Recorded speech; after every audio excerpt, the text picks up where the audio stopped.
बोलिए कृष्ण कन्हैया लाल की जय। अब इधर सभी देवी देवता भगवान से कहते हैं कि हमारी रक्षा कीजिए, हमारा सहारा बस आप हैं, हमारी रक्षा कीजिए। भगवान ने कहा कि अभी नहीं, सही समय आने दो, सही समय पर मैं तुम्हें तुम्हारा राज्य वापस दिला दूंगा। अभी तुम जाओ गिरी कंदरा में जा करके छुप जाओ। देवी देवताओं ने कहा कि सही समय कब आएगा? तो भगवान ने कहा कि हिरण्यकश्यप की पत्नी कयादु के गर्भ से मेरा भक्त प्रहलाद जन्म लेगा, और जब वो मेरी भक्ति करेगा तो हिरण्यकश्यप उसे मेरी भक्ति करने से रोकेगा। तब मैं नरसिंह अवतार लूंगा और तुम्हारा राज्य तुम्हें वापस दिला दूंगा। तो अभी तुम गिरी कंदरा में जा करके छुप जाओ। सभी देवी देवता चले जाते हैं और इधर वही समय आता है। कयादु के गर्भ से भक्त प्रहलाद ने जन्म लिया, और जब प्रहलाद जी ने जन्म लिया तो वो छोटी सी उम्र में भगवान की भक्ति करने लगते हैं, भगवान का नाम स्मरण करने लगते हैं। और जब हिरण्यकश्यप को पता चला कि मेरा पुत्र प्रहलाद उस नारायण का नाम लेता है, उसका भक्त है, तो हिरण्यकश्यप प्रहलाद के पास आते हैं और आकर के समझाते हैं क्या कि तू उस नारायण का नाम मत लिया कर। भक्त प्रहलाद ने कहा कि क्यों पिताजी, वो हमारे भगवान हैं, हम उनका नाम क्यों नहीं ले सकते? तो हिरण्यकश्यप ने कहा कि वो भगवान नहीं है, तुम्हारा भगवान मैं हूँ, मेरा नाम लिया करो, उस नारायण का नाम मत लिया करो। लेकिन प्रहलाद जी मानते नहीं हैं। भगवान का नाम आठों याम स्मरण करते रहते थे, भगवान का नाम लिया करते थे, भगवान का भजन किया करते थे, भगवान की भक्ति किया करते थे। और ये बात हिरण्यकश्यप को पसंद नहीं थी।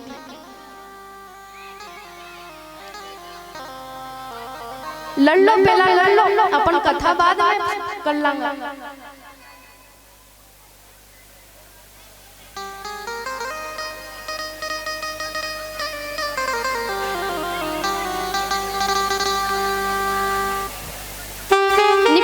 लड़ाई देखना अपना सब, फिर कथा करांगा।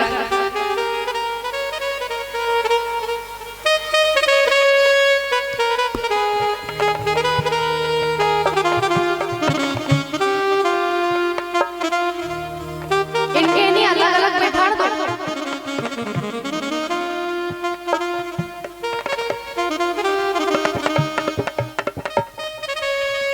बोलिए कृष्ण कन्हैया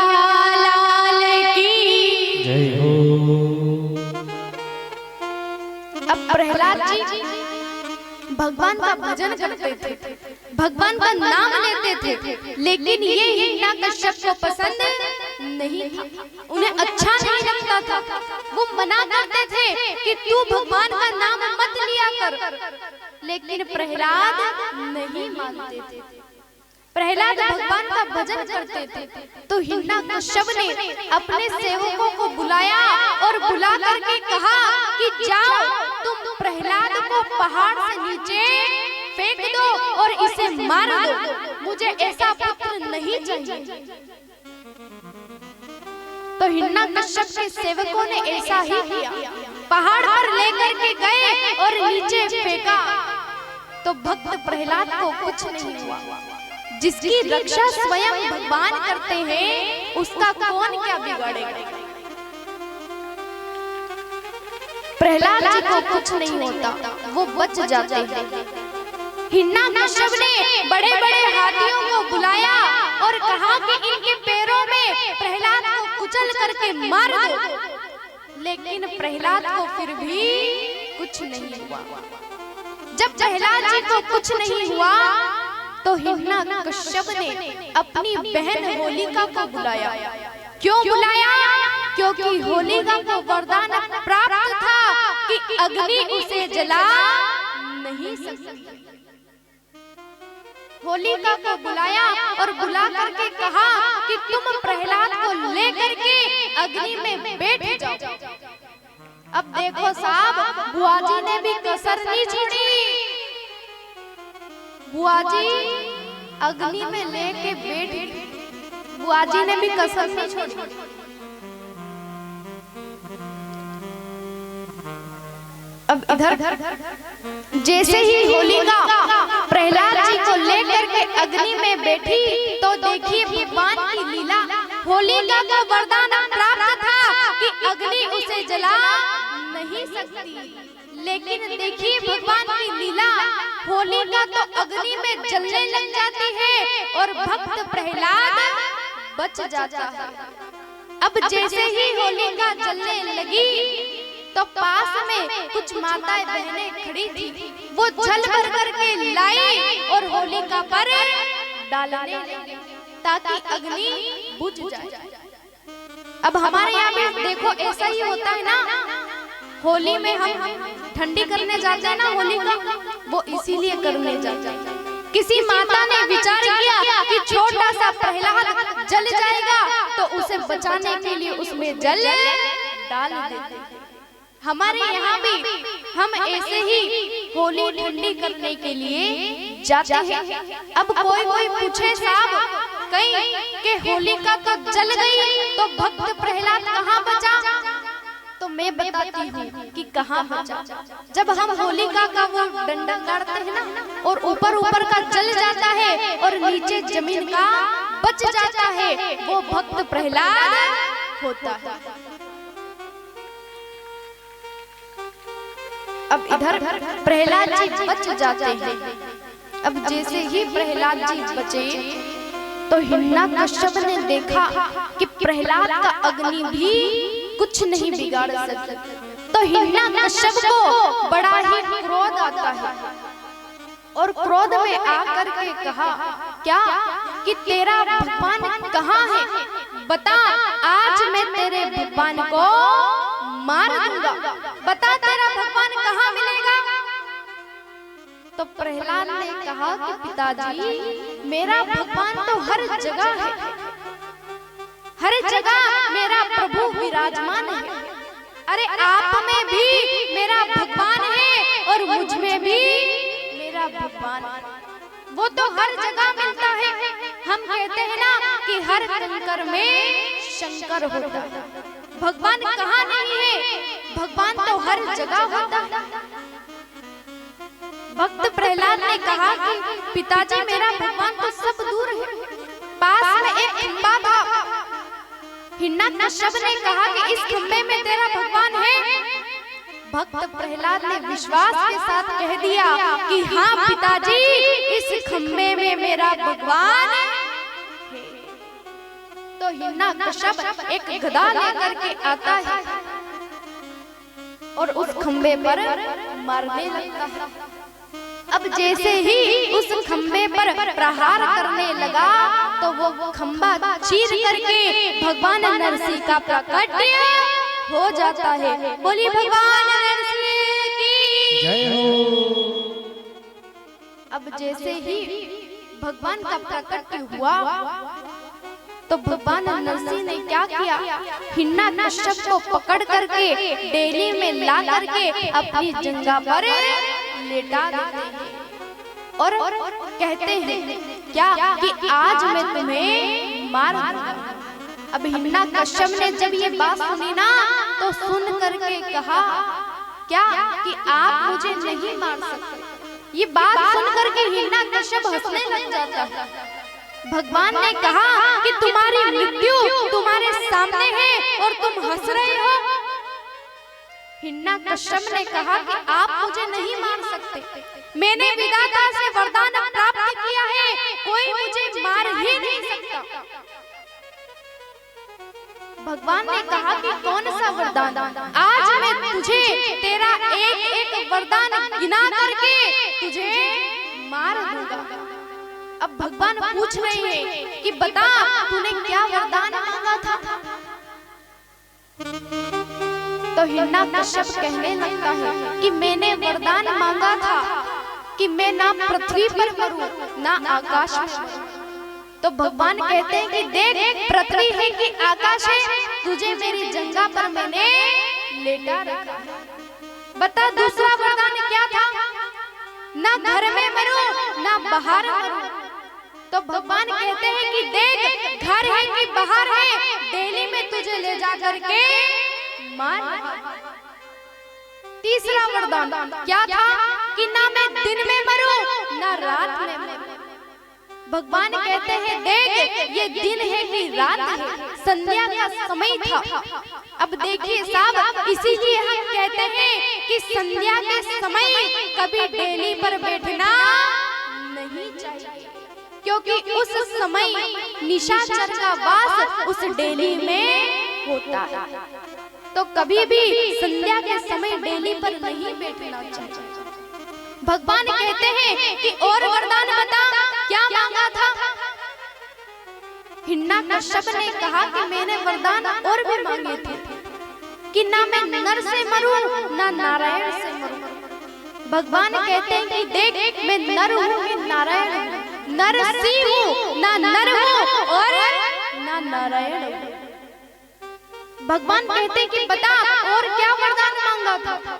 हिरण्यकश्यप ने कहा कि ना मैं अस्त्र से मरूं और ना शस्त्र से मरूं।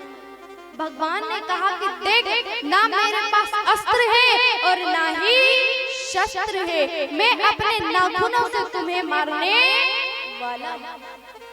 भगवान ने कहा कि और क्या वरदान मांगा था? बता। तो हिरण्यकश्यप ने कहा कि आपके बनाए हुए 12 महीनों में भी नहीं मरूं।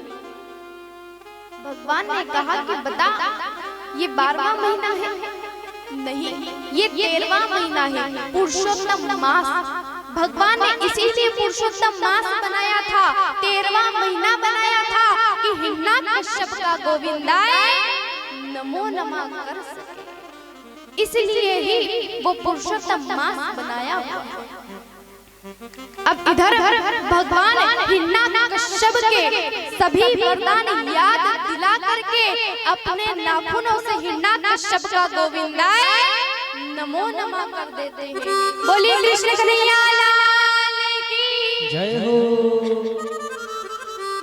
अब जैसे ही हिरण्यकश्यप का गोविंदाय नमो नमः भगवान ने किया तो बड़े क्रोध में थे। सभी देवी देवताओं ने भगवान का क्रोध देखा तो देख करके डर गए। दौड़े दौड़े माँ लक्ष्मी जी के पास जाते हैं और जाकर के कहते हैं कि चलो लक्ष्मी मैया आपके पति देव का क्रोध शांत करो। अरे इतने क्रोध में है वो। अब देवी देवताओं ने जैसे लक्ष्मी मैया से कहा तो अब मैया को थोड़ी ना पता कि भगवान ने कौन सा रूप धारण किया हुआ है। लक्ष्मी मैया को थोड़ी ना पता। मैया ने कहा कि ठीक है चलो मैं अभी क्रोध शांत करती हूँ। तो लक्ष्मी मैया आई कि अभी क्रोध शांत करो। अब जैसे ही लक्ष्मी मैया ने भगवान के रूप को देखा, नरसिंह रूप को, और देख करके पीछे हो जाती है और कहने लगती है कि मैं क्रोध शांत नहीं कर सकती। देवी देवताओं ने कहा कि कैसे भगवान का क्रोध शांत होगा बताइए। तो मैया लक्ष्मी ने कहा कि वो भक्त प्रहलाद है ना, उसको भगवान के सामने खड़ा कर दो, भगवान का क्रोध शांत हो जाएगा। अब देखिए साहब, अपने यहाँ भी असुई हो कसो के पति देव क्रोध में होनी तो अपन नाना नाना छोड़ छोड़ी के आगे करा के जा जा तेरा पापा से बात कर तो जा, जा, जा। अब जैसे नाना नाना छोड़ छोड़ी जावे नहीं तो बेचारा को हृदय पिघली जावे न, फिर वो नाना नाना छोड़ छोड़ी टोकिन अंदर बाया ओढ़ के माला में कैसा क्रोध शांत कर लो है। लक्ष्मी मैया को पता था कि भगवान का क्रोध कैसे शांत होगा, प्रहलाद जी को आगे कर दिया। अब जैसे ही प्रहलाद जी को भगवान ने देखा तो देख करके भगवान का क्रोध शांत हो जाता है। और जैसे ही भगवान का क्रोध शांत हुआ कि प्रहलाद जी को गोदी में बिठा लेते हैं। अब ऐसे प्रहलाद जी भगवान की भक्ति करते रहते हैं, भजन करते रहते हैं। भगवान को अपने भक्त बहुत प्रिय होते हैं। कौन से भक्त? जो निस्वार्थ प्रेम करते हैं, जिसमें कोई स्वार्थ नहीं होता, उस भक्त से बहुत प्रेम करते हैं। और भक्त का भी कर्तव्य होना चाहिए कि हमेशा भगवान का भजन करे। क्यों भजन करें? क्योंकि बड़े बड़े संत महात्मा कहते हैं क्या, भजन करो भरी रे जवानी में, बुढ़ापा किसने देखा है। भजन करो भरी जवानी में, बुढ़ापा किसने भजन करो भरी रे जवानी में, बुढ़ापा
कृष्ण कन्हैया लाल की। अब इधर सुखदेव जी कहते हैं राजन, प्रहलाद जी ने ऐसे भगवान की भक्ति, भगवान का भजन किया। क्यों किया? क्योंकि प्रहलाद जी को पता था कि संसार में कोई काम आने वाला नहीं है। यदि कोई काम आने वाला है तो वो भगवान का भजन है, भगवान का नाम है। इस संसार में भगवान का नाम ही है जो काम आने वाला है। थोड़ी आवाज कम करो।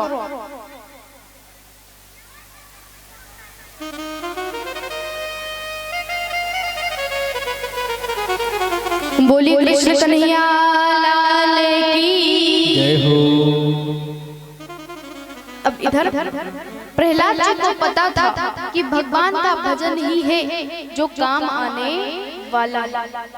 हमें भी पता है कि भगवान का भजन ही काम आने वाला है, लेकिन हम नहीं करते हैं। क्यों नहीं करते हैं? क्योंकि हमें वक्त नहीं मिलता, समय नहीं मिलता है। थोड़ी देर माला लेने बैठो तो आई वही ध्यान भटकता है, भगवान की सेवा नहीं कर पाते। क्यों?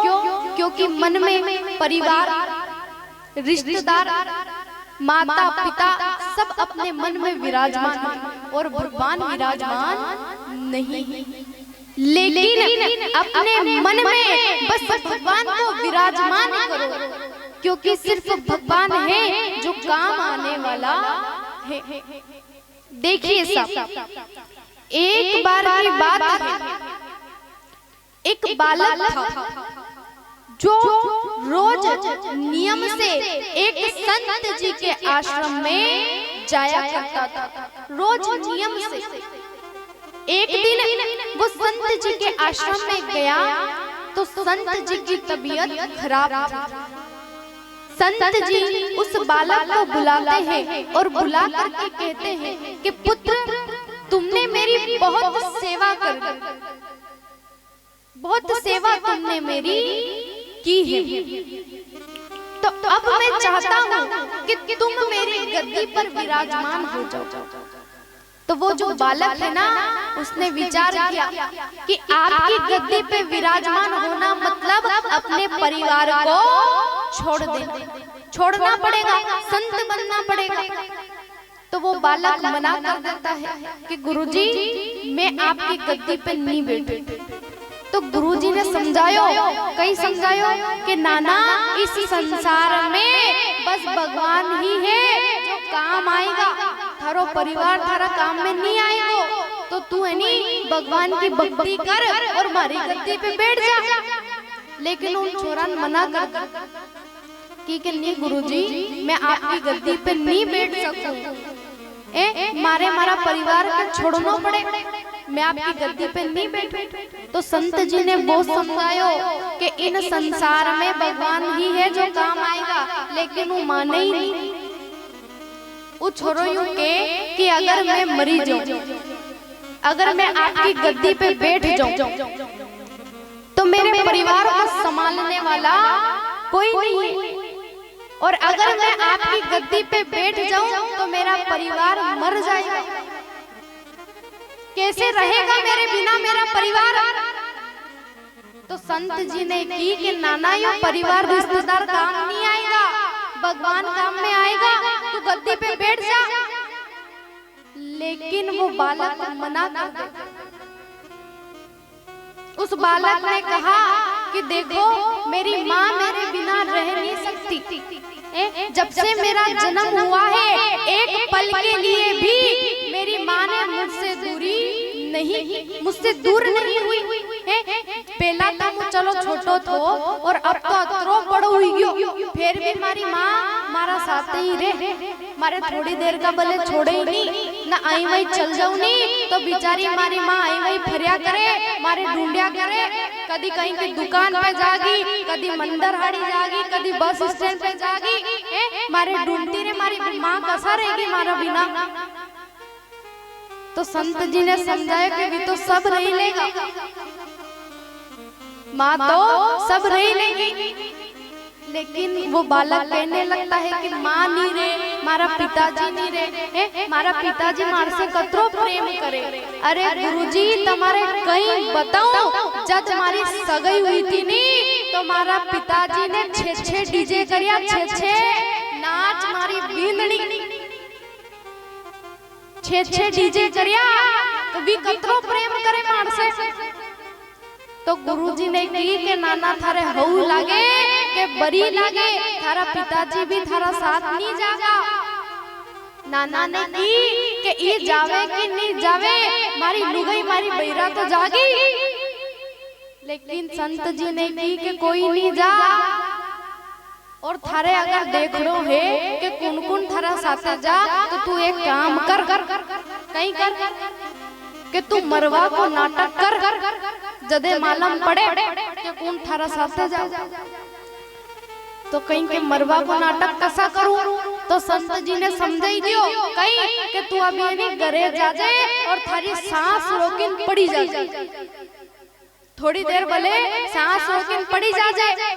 अब सबके मालूम पड़ जाएगी कि तू गयो, तब जो भी आएगा भी देखा तो नहीं आएगा कि देखा से मरियो कि नहीं मरियो, जिके मालूम पड़ेगा वो आते डायरेक्ट रोनो चल, फिर थारे धोती होती तो ओढ़ ही देगा, तो कोई के मालूम नहीं पड़ेगा। तो तू अभी घर जा, मैं सांस रोकिन पड़ी जा। अब वो दादो आयो घरे आयो और उनकी बैरा से की कहीं कि मारे थोड़ा सा चक्कर ही रहा, मार थोड़ी तबीयत खराब है, और ऐसा कहीं वो तो नीचे सांस रोकिन पड़ी। उन बई ने देखियो कि कहीं उठायो हिलायो, पर भी तो उठेन मेले कहीं नहीं। इनने की तो गया, सबके मालूम पड़ी, माता पिता आया रोता रोता देखे तो गया। अब करियो साहब रोनो चालू, एक अई रोई रो, एक मई रोई रो, वा परमेश्वरी अलग रोई रही। भाई बहन के पतो चलियो, सब भाई बहन सब आया, फोन लगायो, टेलीफोन लगायो, मैं टेलीफोन लगायो, बुआजी उनके टेलीफोन लगायो, न सब आया। अब सब आते रोनो चालू। संत जी भी आया, संत जी भी आया कि देखा कौन साथ जी रो। संत जी आया और संत जी से उनकी माँ ने की कि देखो साहब तुम्हारी सेवा कसो करतो थो ये मारो छोरो, ना देखो भगवान ने के ले हम मजे को तो थो, अभी तो पाउच खाइन आयो थो, तो देखो अतरी हाथी ले लो के। तो संत जी ने की कि तुम थोड़ी शांत रहो, मु तुम्हारा नाना के अभी जीवतो करूं, एक चुटकी में जीवतो करूं।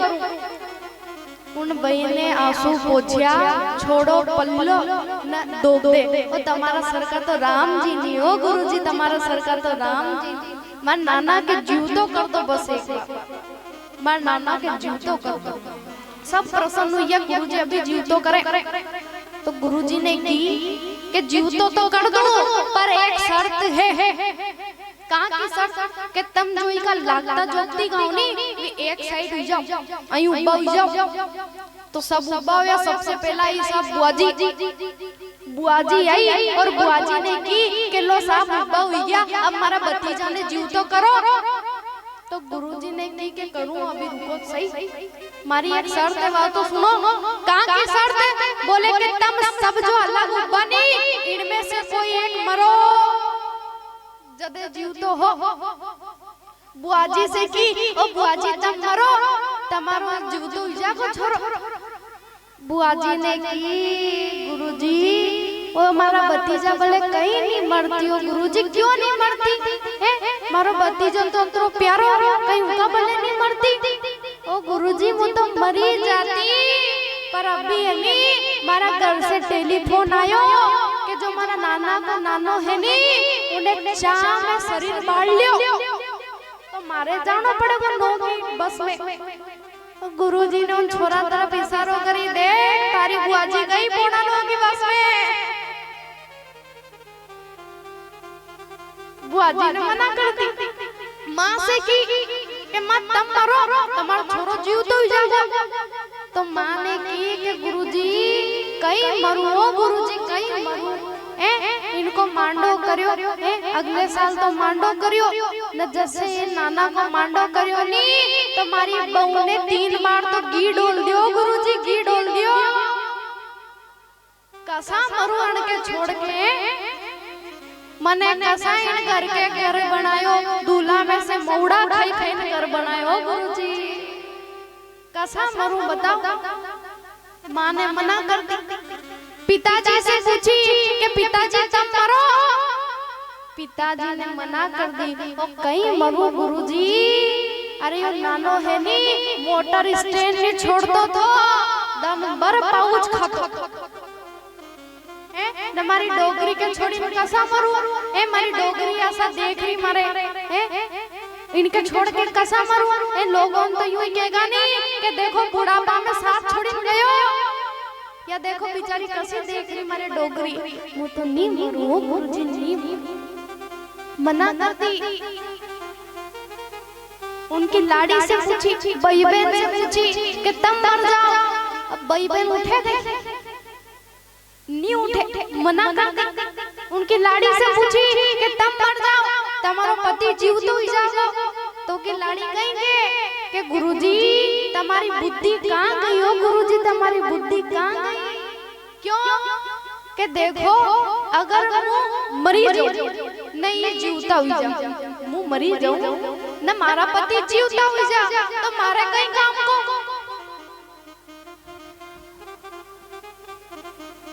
मैं मरी जाऊं नहीं जीवता हुई जा तो मारो मरनो कहीं काम को। तुम्हारे बुद्धि कहाँ गई हो गुरुजी, कहाँ गई। मार से नहीं मरे। पत्नी ने मना कर दी, माँ बाप ने मना कर दी, भाई बहन ने मना कर दी। ये भाई बहन ने सिर्फ 2 काम में आगे हो। कहाँ का काम में? एक तो खावा में। यहाँ की बात नहीं हो, दिल पे मत लीजिए कि दीदी यहाँ की कह रही। यहाँ की बात नहीं है, दूरा की बात। तो भाई बहन 2 काम में आगे हो सकता, खावा में और रोबा में। खावा में और रोबा में तुम्हारे कतरो ही नुकसान हुई जा, पर खाता खाता बाता करे कि कहीं करो नुकसान तो हुईयो, लेकिन खावा जैसा तैसा खावा डरे पितरा और आवे बायरा, पर खावा तो सही।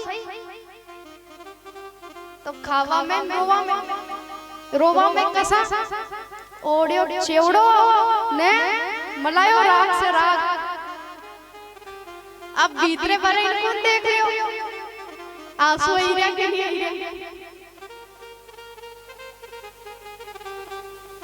तो साहब कोई उस बालक के साथ में गया नहीं गया। वो बालक उस संत जी ने कहा कि देख तेरे साथ कौन जाने वाला है, बता तेरा यहाँ कौन है। तो वो बालक उठ करके रोते हुए कहता है कि गुरुदेव इस संसार में हमारा कोई नहीं है, बस भगवान है जो हमारा है। इसलिए बड़े बड़े संत महात्मा कहते हैं, क्या कहते हैं, सुमिरण क्यों नहीं करे, अरे मन सुमिरण क्यों नहीं करे।